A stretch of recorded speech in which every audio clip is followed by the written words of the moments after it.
muddo dheer hargeysa lacagta lagaga soo qaaday wadi maayo 20 cishaad maraya imaka waka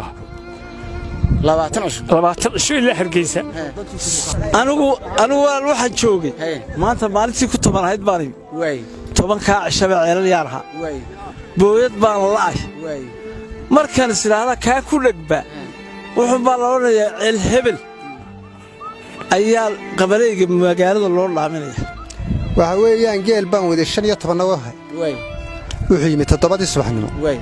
hadda 12 duhurnimana wali ma caabin intii waan hor taagan anagii geel wasla dhiman halkan aan ku sugannahay waxa weeye riiga magaalada Daroor dadka halkan ku sugan waxay ka cabanayaan xaalad biyalaaleed oo soo food saartay anigu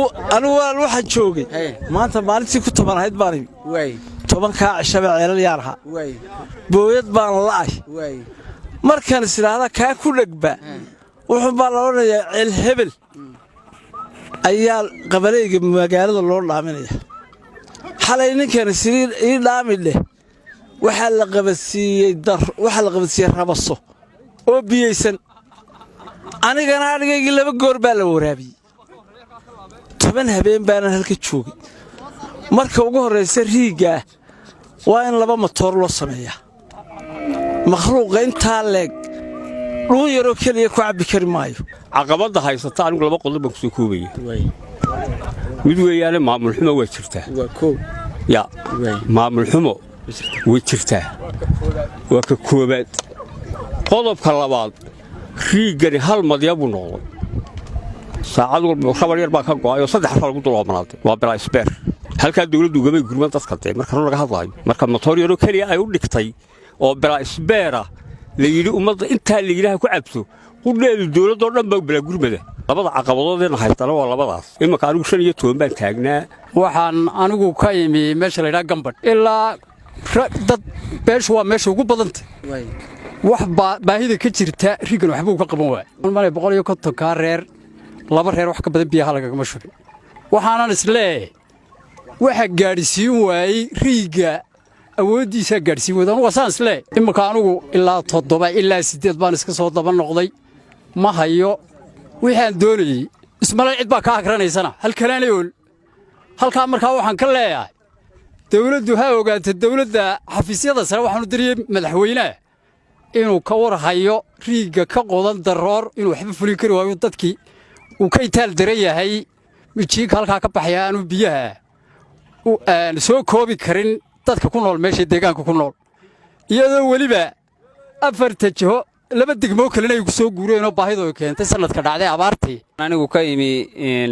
degmada Gaashaamo gobolada u xiga degmada Daroor baan ka yimi anagu markaan imaka geel baan waday odayaashii naga soo maqnaa ka 10 ka joogay iyo ka 11 ka joogay iyo ka 4 joogay meeshay tuban yihiin wax booyada mid yar markay helaan marka barkadii lagu shubo markiiba way engegtay beel dhanba culus baa isugu timi waxaan leeyahay heer gobol iyo heer federaal ayaa baahidoodu taagantay baahida kuwaas un baa wax ma garanaysaa inay degmada wax soo gaarsiiyaan inay hadii ay biyaha noo ballaariyaan inay jiimada hadii ay noo kordhiyaan waxa weeye heer gobol iyo heer degmay taagantay madaxweynaha ka waxaan ka codsanaynaa inuu aad iyo aad bal dadka meesha jooga iyo riiga culayska saaran inuu aad iyo aad bal u yimaado uu eego ayaanu ka codsanaynaa xasan baa magacayga leeyahay waxa weeyaan geel baan waday 15 wahay wuxuu yimid 7 subaxnimo hadda 12 duhurnimana wali ma caabin intii waan hor taagan anagii geel wasla dhiman caqabadu meel ay ka jirtaan oo garan mayno inuu ceelkayay inuu oonka farabadnidiisa garan mayno waxa weeyaan marka anagu caqabadaasana haysata oonka caynkaas baan haysta waxa laga yaabaa geelaas inuu 4 galabnimo goor ka horeysaan la horin 10 geel la alaan weyniga horeeya anu taasaan ka cabanayna oonka dhibtaasina haysta maalin walbana ceelku xumbalay marka 3 cisho jooga uu jabaya waxyaalun geysanaya meel kale oo rusmeed meel kale oo geel aanu aruurinaana ma jirto haba yaraatee oo uu biyo ka helay marka waa anagu waxaan u baahanay hadii meel ay dawladdu wax qabanayso inay dadka wax u qabato biyaha baahi biyo doon ugu daran dawladda baaq baan u diranaynaa aad iyo aad dadku dhibaataysan yahay dhibaato fara badan oo culus baa dadka haysata xagga biyaha iyo xagga baadka labadaba way ka haysataa riigu uu nagu fildaa waay dool iyo cid walba waanu leenahay dad fara badan oo doole baa noo yimid biyihii inteydii ag joogtay iyo inteydii ka durugsaneyd midna way nagu filaan waayeen riig baanu u baahannahay biyo ballaadhin baanu u baahannahay xoolahaa naga gaajoonaya raashin baanu u baahannahay wax laga iibsadaa lalayahay maxay ahayd toy dowladdeeda aad iyo aad baanu waxaan ku idhi baaq ugu diranaanu cabasho ugu diranaynaa haddii waxaan ku idhi aad iyo aad in naloo soo gaadho ayaanu jecelnahay maxaa codsanaysaa waxaanu codsanaynaa in biyaa naloo ballaadhiyo oo riig haddii la kari karayo naloo sameeyo in maxay ahayd toy dowladdeedu noo timaado in madaxweynahayagu dadka dhibaatada saaran arko dowladdii waxaan ku idhi dhibaatadii berigii hore abaartii nagu dhacday si ballaadhan baa nalooga caawiyo dawooyinkii baa naloo siday waxaa naloo siday raashinkii waxaa naloo siday biyo naloo ballaadhiyey maanta intaa midnaba ma hayno ceeladiyaanoo waxaan ahay booyadoon sidaa laajigeed baa laydinku yimi imise cishaad booyadiis muddo dheer hargeysa lacagta lagaga soo qaaday weli mahayo 20 cishaad maraya imaka wakaa 20 cisho ilaa hargeysa markay sidaa tahay dadku wayla wada mid aniga uun maaha waanigaa kuu sheego dhulku uu biyalaa yahay de waxay ahayd uun biyalaanoo dad ilaahay uun baan baryayey kolba mid baan baryayo nari ka waraabsanayay haye booyad markaa la keenay ayuun baan baryayo gacanta hoos dhiganayo loo bari waraabe argaya waxaanu ka cabanaynaa marka hore abaarta ilaahay baa keena ilaahay un baana qaada alxamdulillahi rabbil caalamiin horta marka hore ilaahay baan baryaynaa marka xigta waxaanu ka cabanaynaa oon iyo abaar wada haysta oo ay ugu daran yihiin biyuhu dhibaatada caqabadda u weyne biyaa naga haysataa waa 3 qodob qodobka koobaad maamul xumaa jirta oo xagga maamulkaanu aad uga cabanayn oo maamul xumaa 2 mishiin quraanu haysanaayo yar marka la 6 saac oo istaareen 6na waa la baqtiinaya mujtamaca meesha joogaana wuu ka qaran weeyay waxa 10 degmo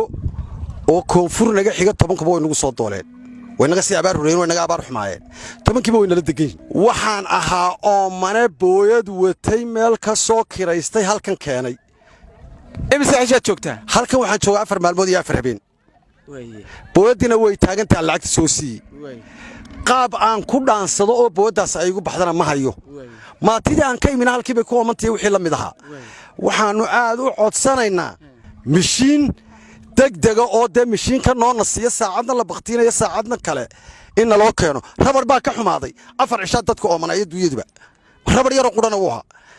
in mishiinada naloogu dadaalo waxay u baahan yihiin isbeerana loo keeno mishiin labaadna naloo keeno waxaanu dawladda ka codsanaynaa cid kasta oo xukunta iyo maamulada iyo cid kasta ku shaqaleba waxaanu ka codsanay in riig degdeg oo kale naloo taago waxaan ahay gaadiidleyda booyadaha riig ka dhaamisa marka tiro dhan waxaan nahay 25 gaari 25 ka gaari adigu laba habeen baan kaga dhaaminaa maadaama oo 25 ka gaari waxa sababay inay waqtiga ku gaadhaan matoorka ayaa sababay dawladda waxaan ka codsanaa in matoorka matoorna siiya naloo keeno